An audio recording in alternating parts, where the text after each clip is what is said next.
Bienvenido a nuestro canal. Guerra entre Rusia y Ucrania. La guerra, que comenzó con los comandantes de alto nivel del Estado ruso diciendo, ocuparemos las tierras ucranianas en muy poco tiempo, ha dejado atrás su primer año. Mientras la vida se detenía en el territorio de Ucrania, que las fuerzas de ocupación rusas comenzaron a golpear con misiles aéreos, más de 300.000 personas perdieron la vida en la guerra que se desarrolla desde el 24 de febrero de 2022. Mientras que las unidades militares ucranianas luchan con todas sus fuerzas sobre el terreno, las unidades militares chechenas también apoyan a las tropas ucranianas con sus múltiples sistemas de lanzacohetes. La lucha de los soldados chechenos fue mostrada por los soldados del batallón Sheikh Mansour. Basta con montar el sistema de lanzamiento de cohetes de bricolaje utilizado por las tropas chechenas en la parte trasera de un SUV ligero. Si bien el control del sistema se puede realizar con el sistema de control remoto, el sistema de disparo de los misiles está lo más automatizado posible y puede funcionar sin necesidad de mando. Este sistema está diseñado para destruir el equipo enemigo y todos los ataques aéreos. El batallón de voluntarios chechenos que lucha para garantizar la integridad territorial de Ucrania ha estado luchando contra las fuerzas de ocupación rusas desde 2014. El vicealcalde de Bamut, Oleksandr Marchenko, dijo que las fuerzas rusas y ucranianas se enfrentaban en las calles de la ciudad, pero que Rusia no tenía el control de la ciudad en el este del país. Marchenko afirmó que 4.000 civiles que quedan en la ciudad viven en refugios sin acceso a gas natural, electricidad y agua. Marchenko declaró que casi toda la ciudad fue destruida y que ni un solo edificio quedó intacto. Hay enfrentamientos desde hace meses en Bamut y sus alrededores, que las fuerzas rusas intentan apoderarse. La captura de la ciudad puede ser una de las raras victorias militares de Rusia en los últimos meses, pero hay dudas sobre la importancia estratégica de la ciudad.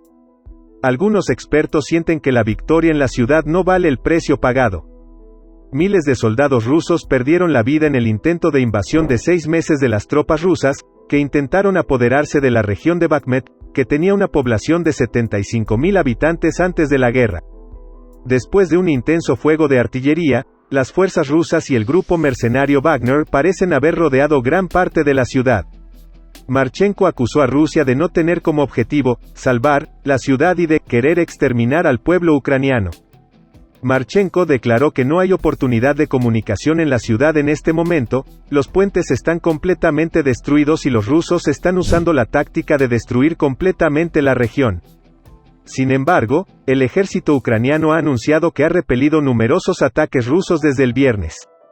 El comandante de las fuerzas terrestres de Ucrania, general Oleksandr Syrskyi, fue a Bamut y se reunió con los comandantes de la región. Se afirmó que la ciudad de Soledar, a 10 kilómetros de Bakhmut, Rusia, fue capturada el mes pasado después de prolongados enfrentamientos con las fuerzas ucranianas, y Soledar quedó completamente destruida hasta que las fuerzas ucranianas se retiraron. El líder de Ucrania, Zelensky, dijo que se necesitaba artillería y municiones para detener a Rusia. El secretario de Estado de Estados Unidos, Antony Blinken, también dijo que el último paquete de ayuda para armas incluye cohetes y artillería HIMARS. Por otro lado, se supo que un valiente soldado ucraniano luchó ferozmente contra un pelotón de tropas rusas y su transporte blindado de personal antes de realizar el sacrificio final por su país. El soldado anónimo fue enterrado en una trinchera justo al sur de Marinka, una ciudad cercana a la ciudad de Donetsk en la región de Donbas, en el este de Ucrania, donde se han estado librando feroces combates durante meses. Las cámaras de los drones capturaron imágenes angustiosas del soldado que luchaba sin poder hacer nada contra un ejército ruso que atacaba su posición. El bloguero militar ruso Igor Girkin minimizó la importancia de la noticia de que las tropas rusas estaban sitiando a Bakhmut y expresó dudas de que la ciudad de Donetsk pudiera estar en manos de Moscú. Yevgeny Prigozhin, el financista de los mercenarios del grupo Wagner, afirmó que la ciudad estuvo rodeada por las fuerzas rusas durante los feroces combates, que incluían a sus soldados. Señaló como 2 puentes, uno de los cuales era una importante ruta de suministro, se derrumbaron después de la evaluación de los analistas de que las fuerzas ucranianas se estaban preparando para retirarse de la ciudad. Pero Girkin, exoficial del FSB y excomandante que lideró las fuerzas respaldadas por Rusia en la región separatista de Donetsk en 2014, dio una evaluación pesimista de sus logros, afirmando que Rusia luchó en la ciudad durante 7 meses. Girkin escribió en su cuenta de redes sociales que no compartía predicciones tan optimistas sobre las fuerzas rusas tomando y reteniendo a Bakhmut, como han expresado otros blogueros militares. Después de meses de ofensiva, Wagner escribió que sus tropas necesitarían un descanso que permitiera a Ucrania reagruparse y cambiar de territorio por un tiempo. Refiriéndose a Bahar, Girkin dijo que este es el plan del comandante en jefe de las Fuerzas Armadas de Ucrania, y que luego, tomará medidas, probablemente después del final del colapso. Serhiy Chereveishi, portavoz del Grupo Oriental de las Fuerzas Armadas de Ucrania, dijo que a pesar de las noticias de que Rusia había logrado avances, las fuerzas de Moscú no tomaron Bakhmut y los enfrentamientos continuaron en los suburbios de la ciudad. Dijo que la ciudad todavía está controlada por las Fuerzas Armadas de Ucrania, la Guardia Fronteriza y la Guardia Nacional. Pero Volodymyr Nazarenko, subcomandante de la Guardia Nacional de Ucrania, no exageró la escala de la tarea que enfrentan las tropas ucranianas. Por otro lado, información de la plataforma digital de noticias, un excomandante de las fuerzas estadounidenses en Europa reveló cómo Ucrania podría retomar la península y acelerar un colapso militar completo de Rusia. Un experto militar ha argumentado que el colapso total de Rusia no está fuera de discusión, ya que Ucrania continúa luchando valientemente en el este del país.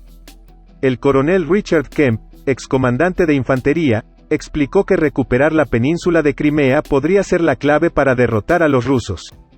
El presidente ruso, Vladimir Putin, anexó ilegalmente Crimea en 2014 y desde entonces ha tratado de reclamar el área como rusa. Sin embargo, el señor Kemp, quien hizo una declaración en las redes sociales, explicó cómo Ucrania puede recuperar la región. Citó la experiencia de Ben Hodges, excomandante de las fuerzas estadounidenses en Europa, quien sugirió que las tropas ucranianas podrían aislar la península atacando las dos rutas terrestres que conectan la península con Rusia. El general Hodges explicó que una ofensiva a gran escala, acompañada de ataques de precisión y bombardeos contra las fuerzas aéreas, terrestres y navales rusas, podría ayudar a expulsar a los hombres de Putin de Crimea. Kemp continuó. Este ataque concertado a la península sería un duro golpe a la moral de Rusia para aislarla, neutralizarla y dañar gravemente su infraestructura militar con ataques de largo alcance. En ausencia de un éxito decisivo en la guerra en otros lugares, significaría una derrota no disimulada para Moscú y podría conducir al colapso de las fuerzas rusas en el terreno e incluso a la caída de Putin. Los estados occidentales, que no han escatimado su apoyo contra Ucrania desde el comienzo de la guerra, también están manteniendo conversaciones para poner fin a la guerra. Los ministros estadounidense y ruso fueron a la capital de la India, Nueva Delhi, para la cumbre del G20. Mientras Lavrov y Blinken mantuvieron una reunión que duró unos 10 minutos, al hacer declaraciones sobre la reunión, Blinken afirmó que hizo un llamado a la diplomacia mientras explicaba al gobierno ruso que debería poner fin a la ocupación de Ucrania. El ministro estadounidense también declaró al depositario ruso que Rusia debería volver al acuerdo nuclear NUSTART. La portavoz de Asuntos Exteriores de Rusia, Maria Zakharova, también confirmó la reunión. Los dos ministros se reunieron por última vez en Ginebra en enero del año pasado. Gracias por mirarnos.